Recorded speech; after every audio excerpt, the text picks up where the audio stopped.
Salam, hormatly vatandaşlar.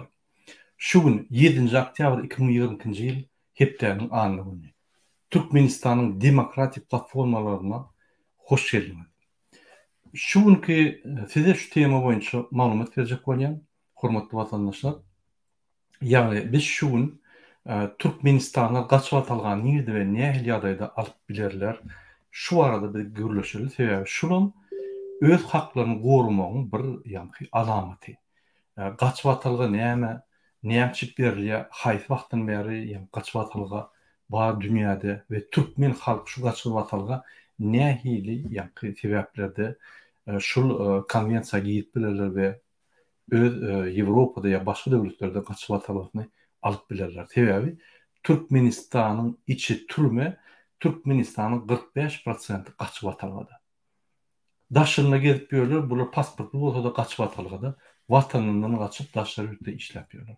Indi şonu legalizowat etmek üçin men size ýa-ni düşündirmeli zatlar düşündireyim. Bu mesele gaty kynlar. Bütün döwletleriň wekilleri içine girýär, hatda Russiýanyň adamlary häzir gaçyp atylgalyp ýörler bütün dünýäde. Hatda Amerikanyň adamlary Fransada alýarlar gaçyp atylga. Fransadakylar, Amerikada ýa şoň üçin bu aýyp zat däl, bu gaçyp atylga. Her adamın şu planetada konstitusiyon hakları var. Haýsam bolsa bir döwlete degişlidir. Her adam. Eger bir döwlete degişli bolmasa, onda bütün dünýä halkara adam haklaryny goýan konwensiýa var. Şoňa degişli. Şoň üçin siziň isleýän ýerinde edýän hereketleriniz ýa şol döwletiň normasy boýunça ketiplenýär ýa-da bütün dünýä adam hukugyny goýan jarnama boýunça ketiplenýär. Hormatly vatandaşlar, men iki delil alyp baraýyn, her delile çykyş etmäne wagtym ýok. Дорогие туркменистанцы, сегодня 7 октября 2022 года, пятница. Я бы хотел сегодня поднять вопрос о политическом убежище, об убежище, дать информацию нашим гражданам, что такое политическое убежище, могут ли туркменистанцы, значит, быть признаны признаны для получения статуса беженца и так далее. Потому что Туркменистан – это тюрьма. Два идиота-маразматика Гурбангулы и Сердар Бердымухамедова превратили Туркменистан в психбольницу. Поэтому 45% населения находится за пределами Туркменистана, которые всяческими методами ищут возможность остаться за рубежом и не возвратиться в этот Туркменистан.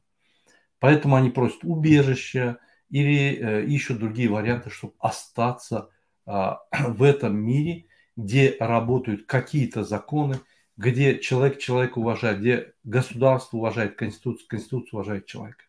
В Туркменистане все эти механизмы не работают. В Туркменистане защитить свое право невозможно, потому что эти два диктатора, Гурбангулы и Сердар Бердымухамедова, превратили в индивидуальное предприятие Туркменистана.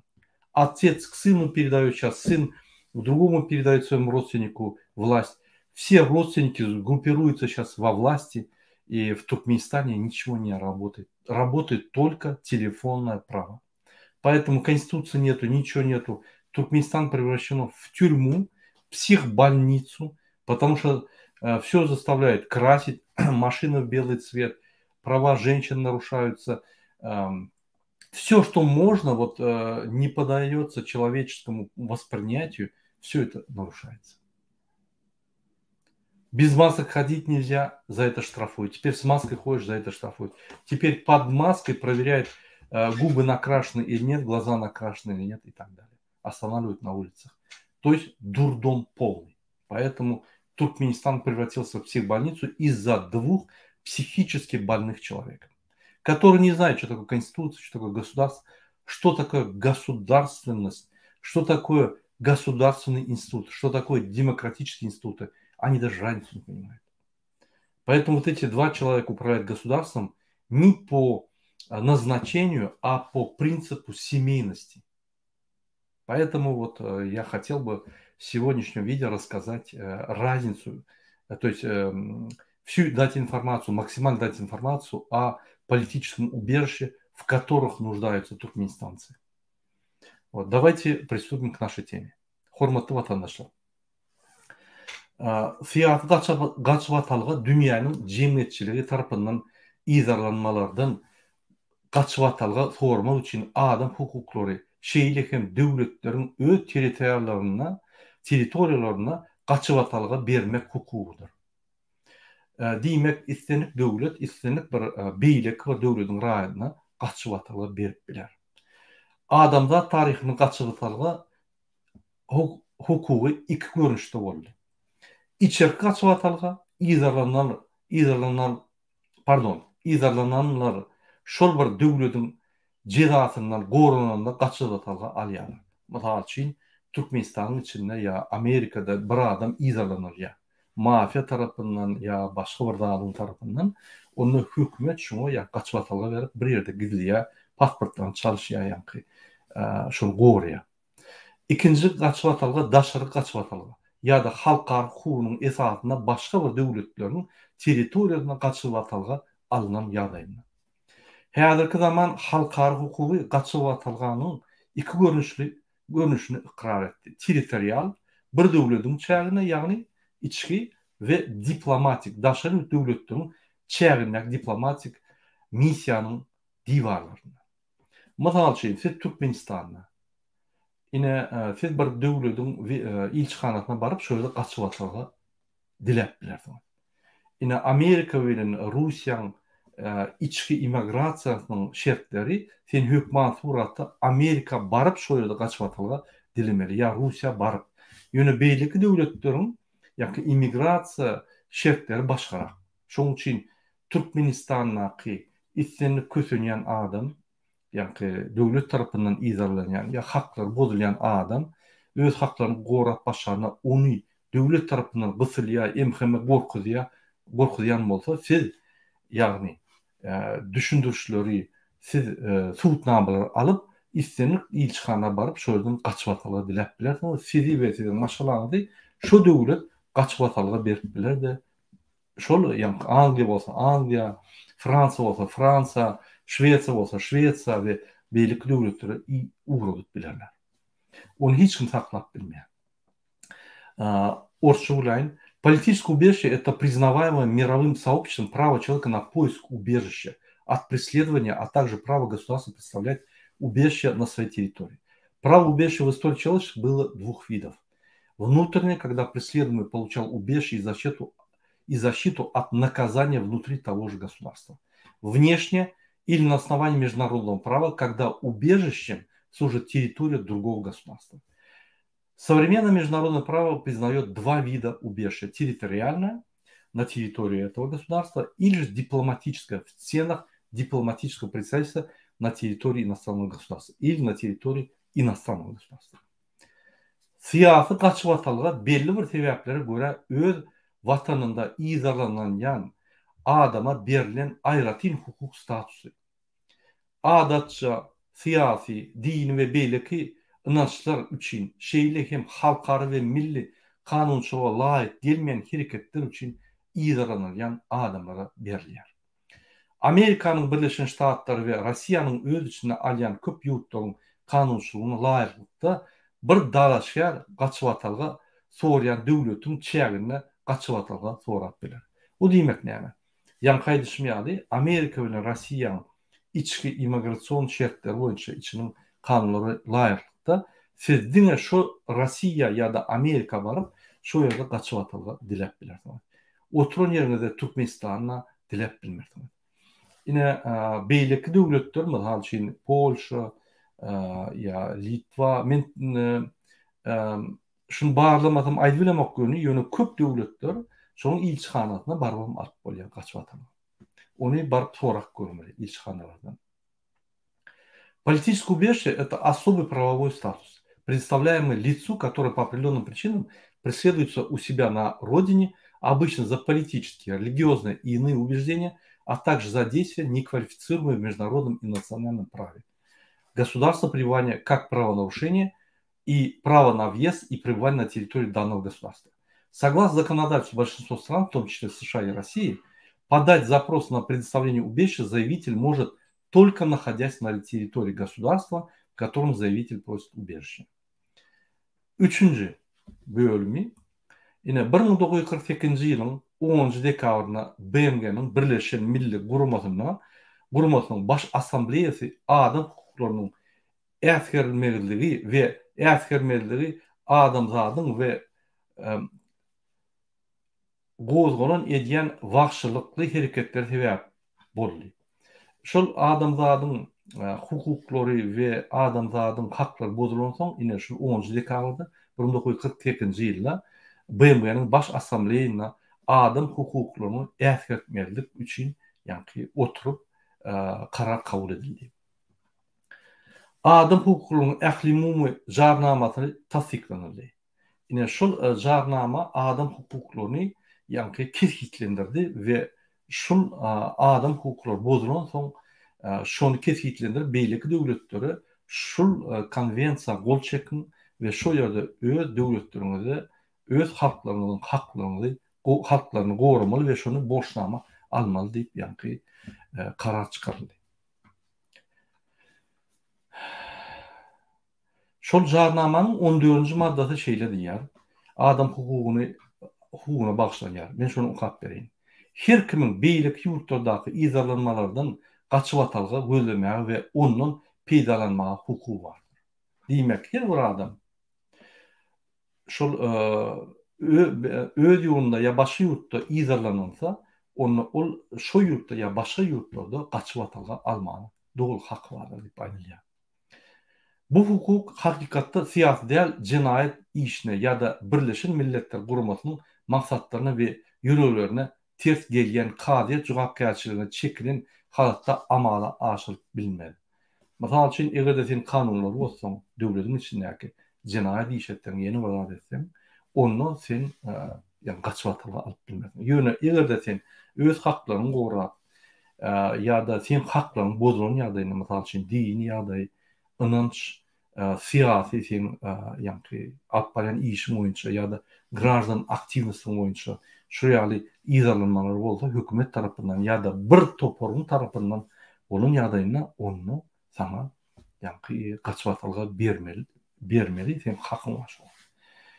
10 декабря 1948 года Генеральная ассамблея ООН утвердила Всеобщую декларацию прав человека, приняв во внимание многие факторы, в том числе, что пренебрежение и презрение к правам человека привели к варварским актам, которые возмущают совесть человечества. Право убежища посвящена 14 статья Всеобщей декларации прав человека. Статья 14. Каждый человек имеет право искать убежище от преследования в других странах и пользоваться этим убежищем. Это право не может быть использовано в случае преследования в действительности, основанного на совершении не политического преступления или деяния, противоречащего целям и принципам Организации Объединенных Наций. Bosunlaryň ýagdaýy bilen baglanşykly 1951-nji ýylda bütün dünýä milli guramasynyň konferensiýasynda Jenewada gaçyp atalga bardy konvensiýa kabul edildi. Ine şol 1951-nji ýylyň konvensiýasy, Jenewada konvensiýa, gaçyp atalgalyň şuňky ýagdaýynyň esasy dokumenti bolýar. Şol konvensiýanyň esasyna gaçyp atalga şuň berilýär hemme döwletlerde. Ýa şol konvensiýa 193 döwlet gol çekäýdi diýen ýalňyşmadan mümkin ondan köpdür. 1951-nji ýylyň 22-nji iýulynda Jenewadaky BMG'niň baş assambleýasynyň 1950-nji ýylyň 14-nji dekabryndaky 429-njy karar laýykda ýygnanan konferensiýada ýurtlaryň dol ykhtiyary wekilleriniň gatnaşmagyna halkara şertnama kabul edildi. Konvensiýa bozgunlaryň ýagdaýy ýylyň 1954-nji ýylyň 22-nji aprelinden güýje geldi. Diýmek 1951-nji 28-nji iýulynda Jenewadaky kabul edilen konvensiýada bozgunlaryň gaçyp atalgynyň ýagdaýy kesgitlenildi we 1954-nji ýylda 20-nji aprelinde şol ýa-ni konvensiýa güýje geldi. Oňa 99% döwletler gol çekdi.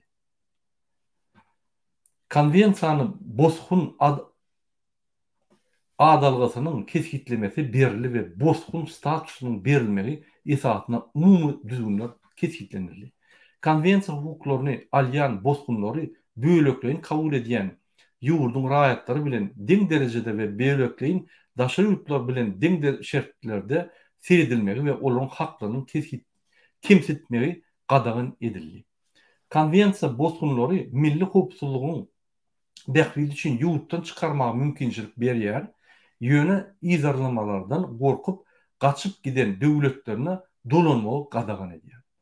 Ine egerde siz bostunlyk dileseňiz, masal üçin gaçyp atalga dileseňiz Türkiýede. Türkiýe size gaçyp atalga bermese, ol sizi Türkmenistany urutmak haky ýok. Sebäbi sizde Türkmenistanyň problemi bolar. Ol sizi başga bir döwlete urutup biler. Masal üçin Ýewropa döwletlerine, Dubaýa ýa ýene bir ýere urutup biler. Sizin isleminiz boýunça ýöne Türkiýanyň çäginde gaçyp atalga meselesi boýunça galmany gadagyn eder.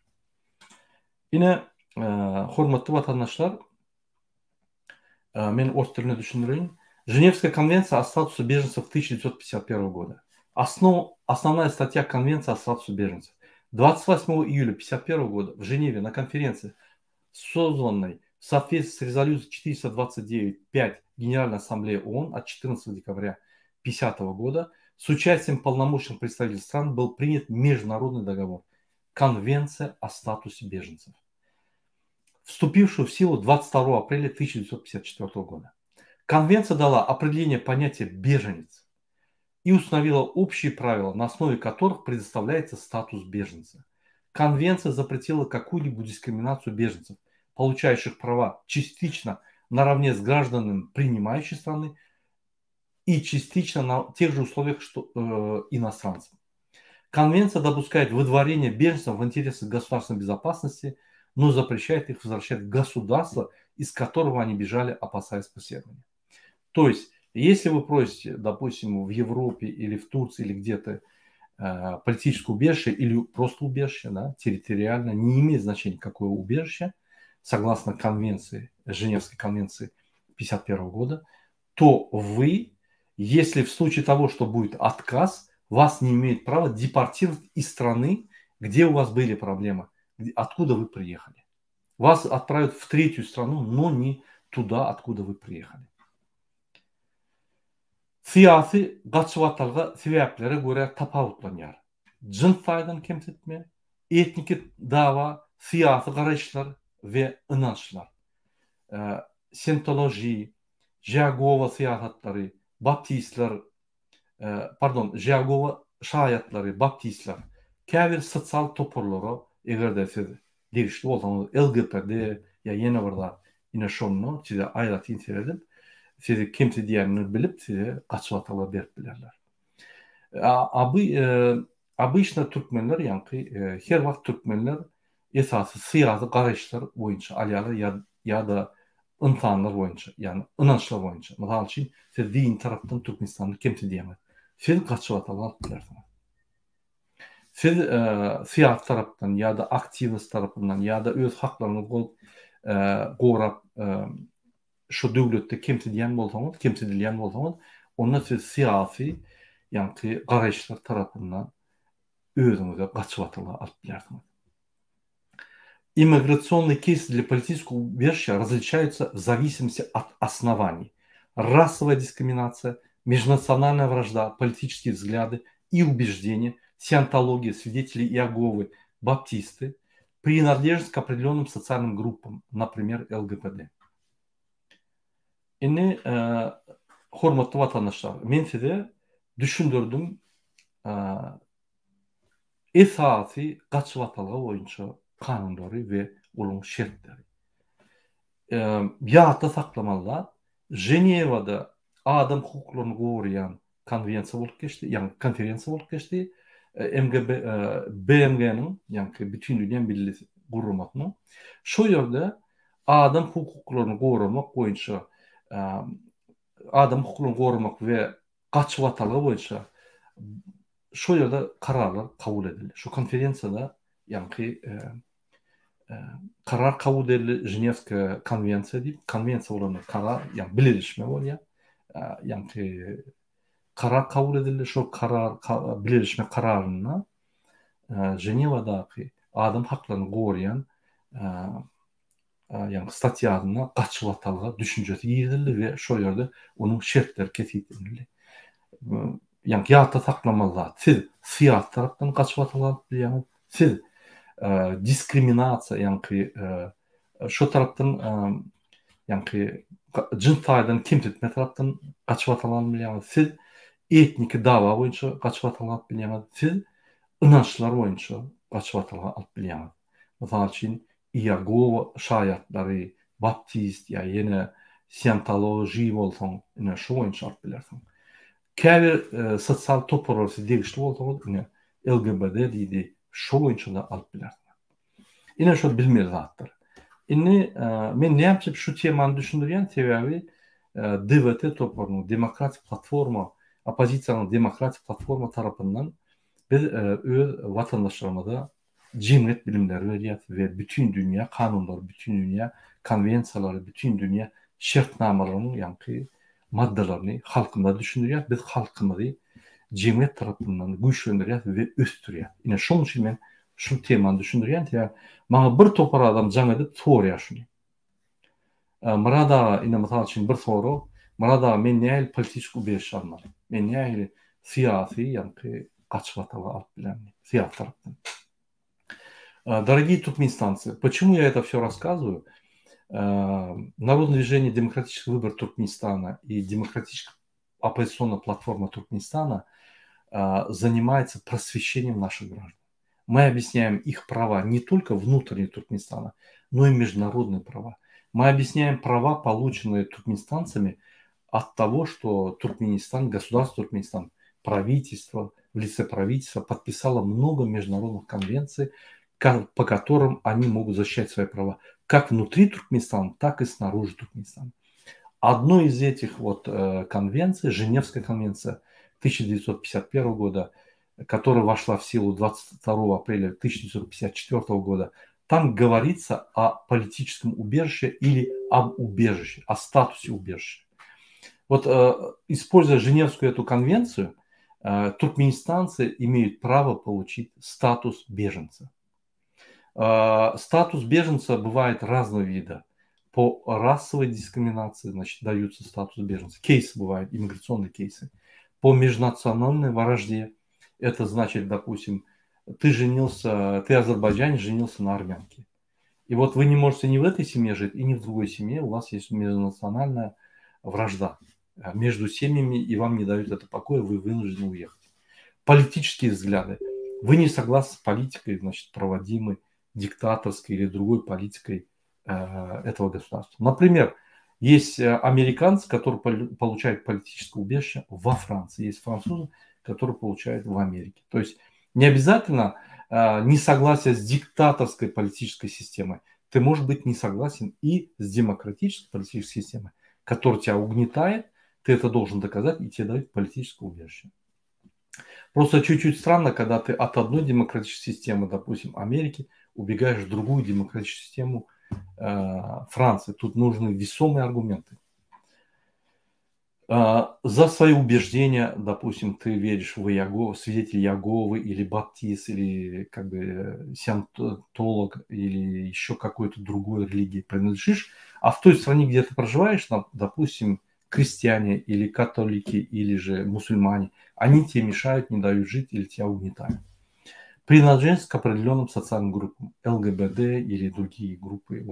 Если ты принадлежишь и тебя там угнетают, ты можешь получить политическое убежище.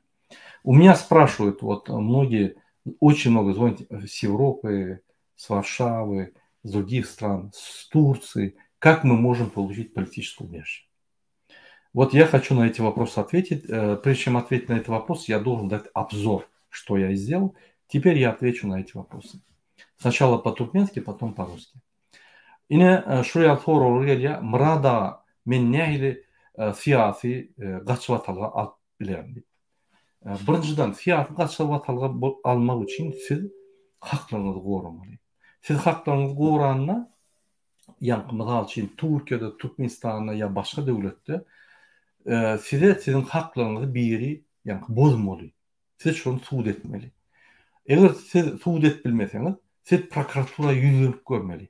Yüzlenseňiz prokuratura size Diňleşigen bar ýok bol, ýene gelseň basaryň diýse, has boly. Siziň arzaňyz bolmaly, şu arzaň registrasiýasy bolmaly, şoň kopýa siziň eliňizde bolmaly. Siz suwda ýüzmek görmeli. Ýani suwda öz hakyny gorak görmeli. O ýerde bar git diýseler, bolamaly. Diýmek siz ýerlerde, ýani aşagda öz hakyny gorak gördüňiz, olam bolmady. Ine şol sebäp bolýa başga döwletde öz siyasi tarapdan ya başga tarapdan gaçyp almaly. Egerde sen şu hakdan goragym alınmasaň, onun beterem seni gysyp kimsitseler ya da bassalar ya da seni sosial tarapından basış etseler, onu sen gaçyp alyp biler. Ine şol suwutnamalar gerek. Türkmenistanda olar müňlerçe. Haçanda paraholuk kanuny haklaryny bolýan bolsa, dokumentlaşdyryň da çıkındaşına da Boston'un anında yaşamak. Maşgalaňyzdan getirilýär. Onu siz Türkiýede sorap bilersiňiz. Onu Ýewropa döwletlerinde tapap ýok. İkinci tarapy, siz aktivist, siz grażdan aktivist, hiç partiýa derişdiler, öz haklaryny goýýan, ýanyňyzda duran adam haklaryny goýýan, onun üçin size döwlet basış edýär. Pasol, konsul, ýene bir size basışlar edýär. Şoň suwutnamalar gerek, telefon, SMS-leri, jaňlary, hemme zatlar gerek. Şol sebäpli siz ýüzünip bilersiňiz de gaçyp alyp bilersiňiz. Türkiýede islenik ilçihanada Amerika del, Russiýa del beýlekleri aýtyljekkä, onu okumaly haýdy ilçihana barp bilersiňiz. Şo ýerde gaçyp alyp sorap bilersiňiz we siziň dosiýeňizi kabul etmeli. Eger şo ýerde kanagatlandyrsa, şolar sizi öz döwletine wiza berip gaçyp alyp wizasyny geçirer. Eger siz bir herkediň aktivisti bolsaňyz, YouTube'da çykyş edýän bolsaňyz, onu da Türkmenistan hökümeti basış edýän bolsa, maşgalaňa da basış edýän bolsa, siz gaçyp alyp bilersiňiz. Eger de siz bir din tarapdan, mysal üçin musulman bolup Türkmenistana din tarapdan ara geçirýän bolsalar ýa-da sakkalyny sýýän bolsalar, ýa-da şu ýaly sizi kimsidik gelýän bolsalar, onun suwutnamasy bolsa, siz daşyna çykyp onu gaçyp alyp bilersiňiz. Şu ýaly meseleler gerek, onu ýöne beren oklar, gelip men Türkmenistanyň diýsen beren oklar. Türkmenistan ýa döwletler köp. Her kim öz taryhyny kesitlemeli. Mysal üçin Türkmenistandan diktator ana Gurbanow beýlekler gurulýar, diktatura ýaşap bolmak diýenim bolmaýar. Imенно sen bilen nähili hadisler bolup geçdi, nähili wakalar bolup geçdi we suwutnamalar. Umumy gerekkel edil sen bilen bolup geçen zatlaryň izatyna berilýär. Ine Fransada täzelerine oranlardan bir näçe saldy men tanýan, kimde kim 2 aýdaly, kimde kim 6 aýda, kimde kim härim garaşdy. Ol seniň immigrasiýon keýsine bagly. Ýöne sen haçanna gaçyp atylga tapşyrsan dokument şoňundan başlap sen hökümet goýýar. Ol prosedura kä wagt 2 aýda oturýar, kä wagt 1,5 ýyl. Ol sen dosiýeňi keýsine görä. Ýöne sen şoýra baryp arzaňy berdiňmi, şu wagtdan sana pul berilýär, jaý berilýär, kömekler edilýär. Sen ýen soraýjy bolýan, gaçyp atylga soraýjy. Sen bir şu ýerde hökümetiň bir statusyň bar we bir gatlary seni hökümet goýýar. Egerde sen näme dogry dosiýeňi ýalňyş berip ýa aladyň ýa ýene olaryň onu tapap ýok. Egerde sana bermeseler, sen şonu seni Türkmenistana iýerler. Seni başga bir döwletlere iýerler. Ine Fransada men şahyat boldum. Bir topar ermeniler zatlar, onun problemasy ýok, alýarlar. Şular alanma, käbirler alanok dosiýasyny neme diýerler? Ondan şo ýerde çağlar bolýar. Şo ýerde ýaşap, bular häkimlige bar, häkimlik hakwa öz ýerine territorial gaçyp atyla bermeli. Döwletler häkimlik berýär. Men tanýan bir näçe adam. Häkimlik beren. Inni siz haçanla gaçyp atylga giýjek bolsaňyz, arda berjek bolsaňyz, öňünden oturunda dosiýasyny edin. Şo dosiýada esasy zatlar näme? Birinji, sizi döwlet ýa hökümet basış etmeli. İkinji, sen haklaryny gorak gördün.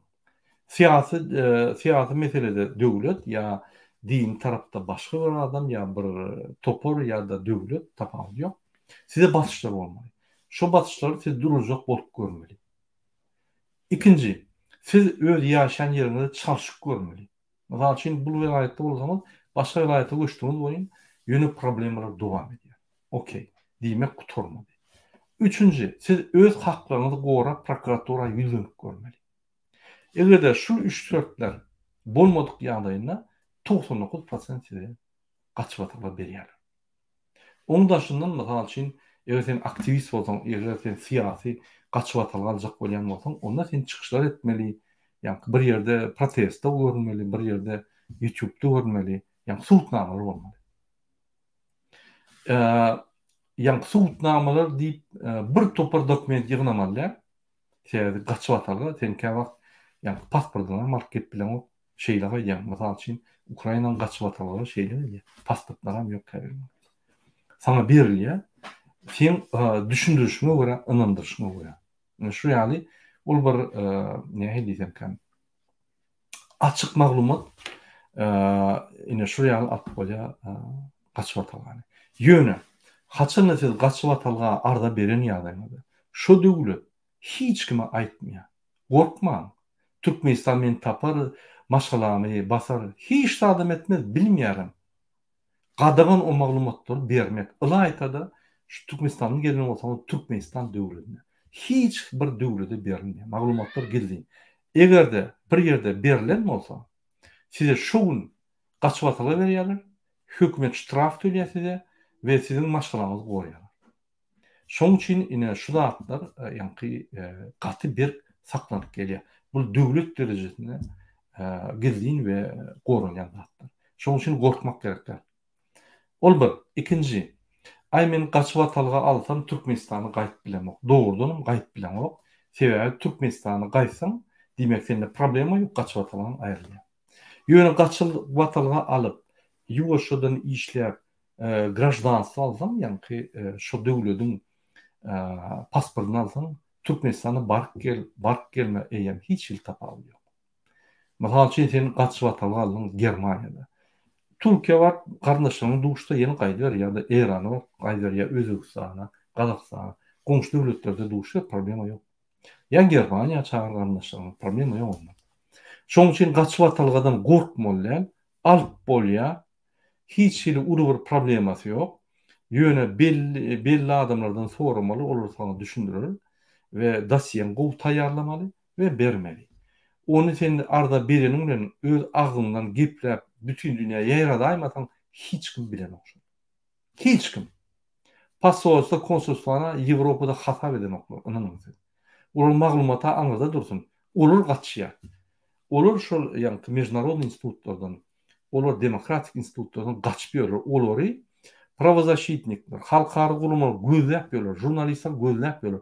Olaryň görnýän ýeri ýokdur türkmenleriň. Türkmenistanyň diplomatlary Ýewropada hiç il Amerika baran oklar, olar masgara.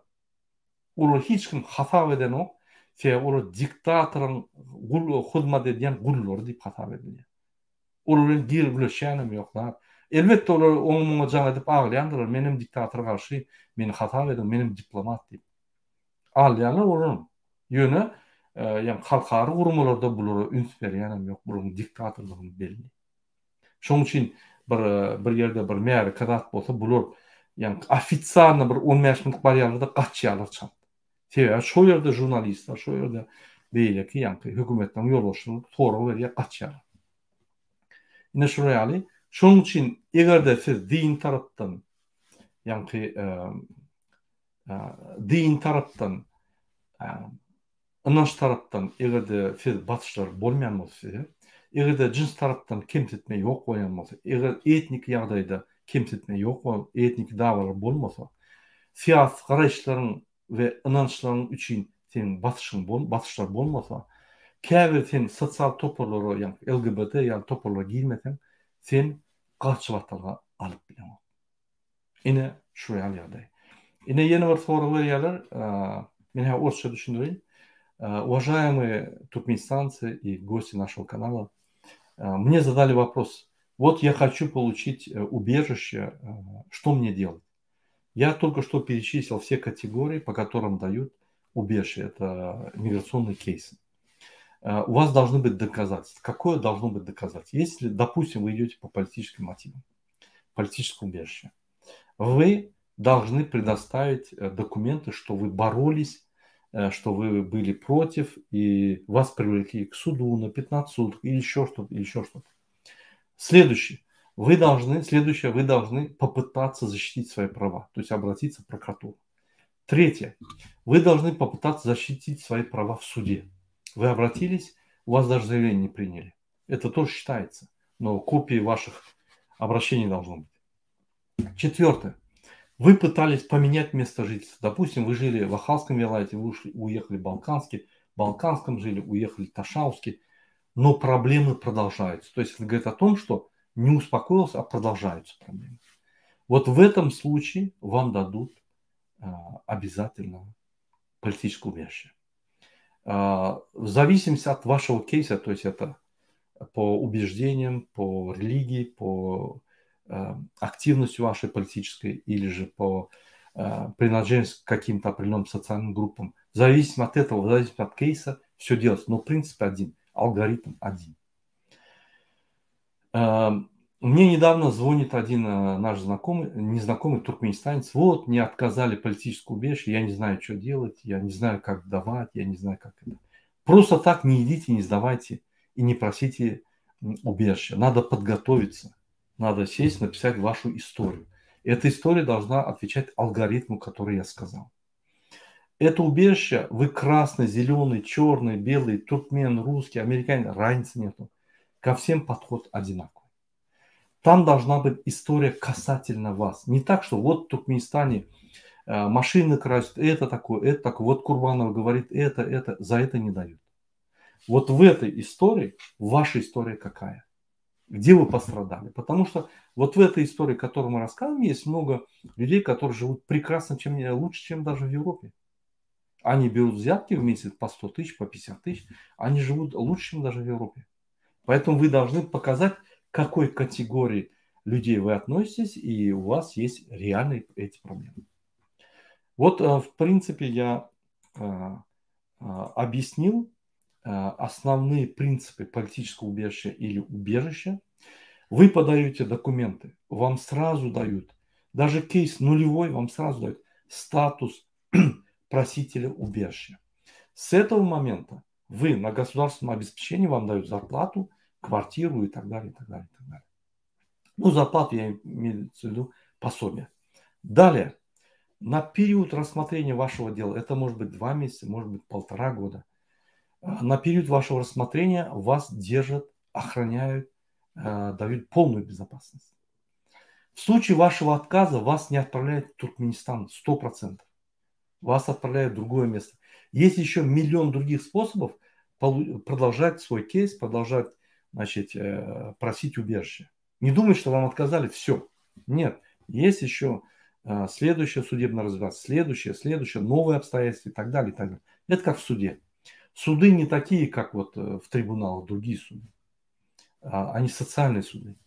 Я просто делал где-то 10 досье, там были чеченцы, русские, азербайджанцы и туркмены были. И эту процедуру я знаю просто. Далее. Если вы получили, вы такой же гражданин этой страны получаетесь, вы только не имеете права голосовать. Вам дают там на 10 лет документы или еще на сколько-то лет с полным правом работы и так далее, и так далее. К этому делу надо серьезно отнестись. Вот есть во Франции те туркмены, которые за 2 месяца получили, вот новые, которые приехали. Есть, которые до сих пор сидят, есть, которые за 6 месяцев. Это все зависит от подготовленности досье и вашего кейса. Далее, что бы я хотел еще сказать. Если вам отказали, вас в Туркменистан не посылают. Если вы подали досье на убежище, никто об этом не узнает, если вы не будете болтать направо-налево везде. Государство, которое принимает ваше досье, очень секретно держит. Все инспекторы, которые ассистенты там работают, они почти военные офицеры, они очень строго рассматривают документы и отвечают головой за ваше досье. Если во время подачи документов у вас проблемы в Туркменистане, найдите доказательства, предоставьте, вам автоматически дадут почти убежище. Вот такие много позитивных моментов. Это, допустим, не Германия делает, не Франция делает. Это Женевская конвенция, которая принята 22 апреля 1954 года. Это она позволяет гражданам, значит, получать политическое или иное убежище в любых странах. Вот. Поэтому лучше работать со специалистами по этому досье, с ними переговорить, получить консультацию. Любой юрист, который занимается иммиграционной, значит, политикой, он вам объяснит более подробно все. Вот на первом этапе не обязательно юрист, достаточно получить маленькую консультацию. Она стоит где-то от 50 до 120 долларов, евро. А далее вы самостоятельно делаете свой кейс, как вы подали документы. Если вы проиграли, по-нормальному вам представляется бесплатный адвокат. Вот. Поэтому многие наши активисты получают политическое убежище, подают на политическое убежище. Это правильно, потому что они гражданские активисты, они занимаются этим, они борются против диктаторского режима, который угнетает туркменистанцев. Я сейчас буду отвечать на ваши вопросы. Пишите быстро вопросы, я буду отвечать кратко на ваши все вопросы вот в этом видео.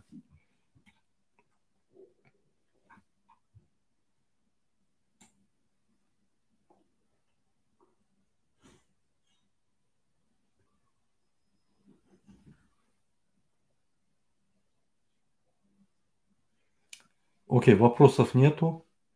Я не вижу вопросов касательно вот политического убежища, но это право любого гражданина этой планеты подавать на прошение политического убежища или другого убежища, получить статус убежища и работать спокойно в этой стране и иметь такие же права, как граждане этой страны. И в Туркменистан должен представлять убежище. Вот он афганцам там представляет. Но это происходит в Туркменистане со взятками. Эти егены, родственники президента, племянники, продают высотные дома.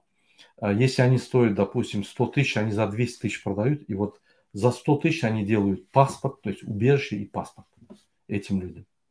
Вот такие вот события происходят. Поэтому ты дипломат, ты президент Туркменистана, ты водитель, ты тот, который работает в Турции. Любой человек имеет право получать убежище. Президента, если мы сейчас начнем его менять режим, его ловить, он убежит в Дубай и будет там просить убежище, поверьте. Спасите меня убивает народ. Я законный президент, меня народ незаконно убивает. Он будет свою легенду делать и там просить убежище. Поэтому просить убежище это не что-то из разряда выходящих, это закон, это конвенция международная, то есть он выше законов, принятая в Женеве на конференции Организации Объединенных Наций. Поэтому эта Женевская конвенция помогает многим людям. Допустим, Эйнштейн. Вы знаете, что он беженец? Даже Эйнштейн. Многие знаменитости, они беженцы были. Они получили статус беженца и потихоньку стали знаменитыми людьми. Вот такие вот. Если вопросов нет, на этом я заканчиваю свой эфир. Я вам всем желаю, в первую очередь, здоровья, в вторую очередь, всегда отставить свои права, где бы вы ни были, в Турции, в Туркменистане и так далее. Туркменистан идет к демократическим преобразованиям. То, что два этих диктатора пытаются превратить Туркменистан в тюрьму, не получится. Потому что они должны бороться тогда против всего мира. А это невозможно. Не то, что диктатор Каддафи, Муаммар Каддафи или другие диктаторы упали, даже Путин падает. Поэтому их опора была Путин, даже он падает. Мы обязательно Туркменистан сделаем светской, демократической страной, где каждый каждого уважает, каждый вправе делать, что хочет, только в рамках Конституции. Спасибо за внимание. До следующих встреч.